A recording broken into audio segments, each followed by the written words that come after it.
Hi guys, welcome to my video.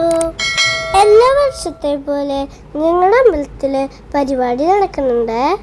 പ്രതിഷ്ഠാപനത്തിൻ്റെ പരിപാടികളാണ്. 4 ദിവസം പരിപാടി ഉണ്ട് കേട്ടോ. ആദ്യത്തെ ദിവസം തന്നെ ഡാൻസ് പ്രോഗ്രാം വെച്ചു. ഭാഗ്യത്തിന് എല്ലാവർക്കും പരീക്ഷ നടക്കില്ലേ, അതുകൊണ്ട് ഞായറാഴ്ച നോക്കിയിട്ട് പരിപാടി വെച്ചു കേട്ടോ. അതെന്തായാലും ഞങ്ങൾക്ക് ഉപകാരമായി. അങ്ങനെ ഒരുവിധം എല്ലാവരുടെയും ഒരുക്കങ്ങൾ കഴിഞ്ഞു കേട്ടോ. എല്ലാവർക്കും ചെറുതായിട്ട് വിശന്നു തുടങ്ങിയപ്പോ സ്നാക്സുകൾ കഴിച്ചു തുടങ്ങിയിട്ടാ. അങ്ങനെ ലൈം ജ്യൂസും ബ്രെഡും ജാമും ഒക്കെ കഴിച്ചു. പിന്നെയും ഇഷ്ടം പോലെ സമയമുണ്ട്. പിന്നെ ഞങ്ങൾ കുറേ നേരം കളിച്ച് നേരം പോണ്ടേ. 7 മണിക്ക് അമ്പലത്തിന് പരിപാടി തുടങ്ങി.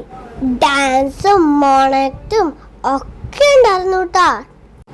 ഇത് ചേച്ചിൻ്റെയും ടീമിൻ്റെയും ഡാൻസ് 2 ദിവസം കൊണ്ട് പഠിച്ചത് അവര്.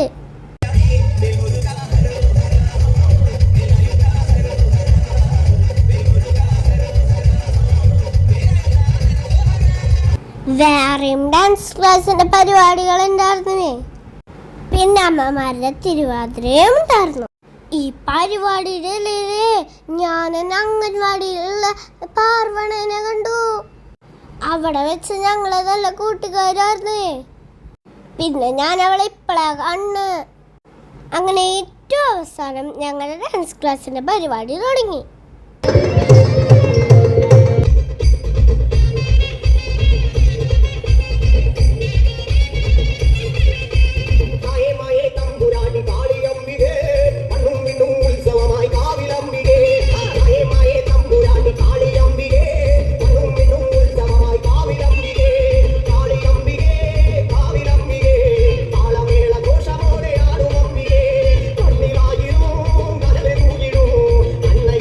ഞങ്ങളുടെ ഡാൻസ് കഴിഞ്ഞപ്പോഴേ ഒരു നൃത്ത നാടകമായിരുന്നു കേട്ടോ. നളന്തയുടെ തന്നെയാ. മാർഗണ്ഡേയന്റെ കഥയായിരുന്നു കേട്ടോ. ഒരച്ഛനമ്മയ്ക്ക് കുറെ നാളായിട്ട് ഉണ്ണികളില്ലായിരുന്നു. അങ്ങനെ അവര് ശിവനോട് പ്രാർത്ഥിച്ചിട്ട് ശിവൻ അവരെ അനുഗ്രഹിച്ചു. ബുദ്ധിയുള്ള കുട്ടിയെ വേണോ ദീർഘായുസ്സുള്ള കുട്ടിയെ വേണോന്ന് ശിവൻ അവരോട് ചോദിക്കും.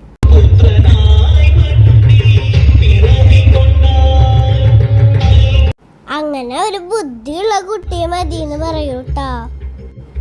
അങ്ങനെ അവർക്ക് ഒരു കുട്ടിയുണ്ടായി. ആ കുട്ടിയുടെ പേരാണ് മാർഗണ്ഡേയൻ.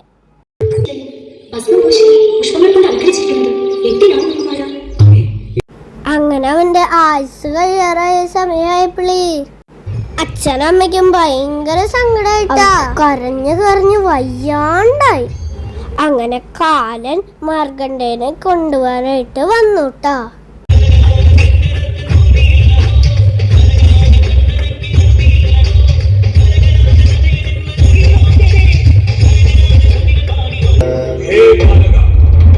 ഭൂമിയിൽ ജീവിക്കാനുള്ള നിന്റെ കാലം മുൻപേ കഴിഞ്ഞിരിക്കും.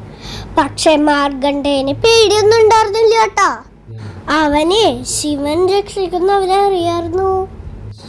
അത് കേട്ട കാലന് ദേഷ്യം വന്നുട്ടാ. അങ്ങനെ കാലൻ മാർഗണ്ഡേയന്റെ കഴുത്തിലേക്ക് കുരുക്കിട്ടു. മാർഗണ്ഡേയൻ ശിവലിംഗത്തെ തേർത്ത് പിടിച്ചു. അങ്ങനെ ശിവഭഗവാൻ പ്രത്യക്ഷപ്പെട്ടു. ശിവഭഗവാന് ദേഷ്യം വന്നു.